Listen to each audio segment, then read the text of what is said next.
দেখছেন AGT live 24/7। নরক নগুই তঙ্গ AGT live 24/7।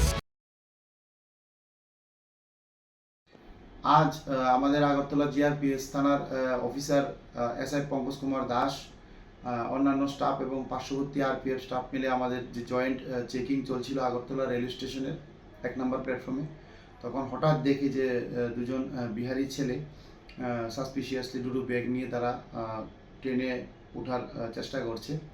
তখন তাদেরকে সন্দেহজনক দেখে আটক করা হয় এবং তাদের ব্যাগ তল্লাশি করে সর্বমোট 21 কেজি 480 গ্রাম অবৈধ গাঁজা আমরা উদ্ধার করতে সক্ষম হই। প্রাথমিক জিজ্ঞাসাবাদে তারা জানায় যে তাদের একজনের নাম বিপিন কুমার মণ্ডল, আরেকজনের নাম ধনরাজ কুমার।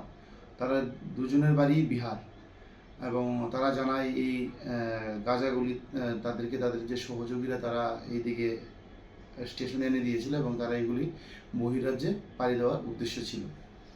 যেই গাঁজাগুলো উদ্ধার করেছি, এই গাঁজাগুলোর বর্তমানে কালোবাজারি মূল্য হবে প্রায় 4 লক্ষ টাকা এবং এই ব্যাপারে তাদের বিরুদ্ধে আমরা একটি এনডিপিএস ধারায় আগরতলা জিআরপিএসে একটি মামলা নথিভুক্ত করেছি এবং তাদের এখন আমরা ইন্টারোগেশন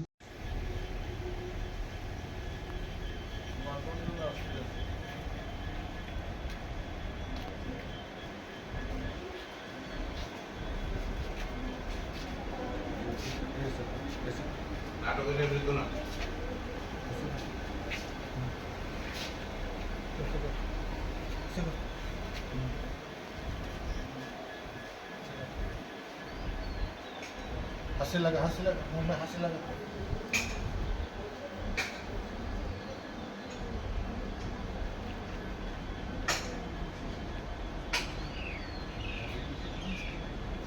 দেখার জন্য ধন্যবাদ।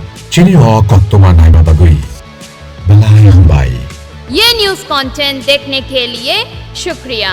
अगर आपका कोई सुझाव है तो हमें कमेंट कीजिए, सब्सक्राइब कीजिए AGT live 24/7। Thanks for watching AGT Live 24/7.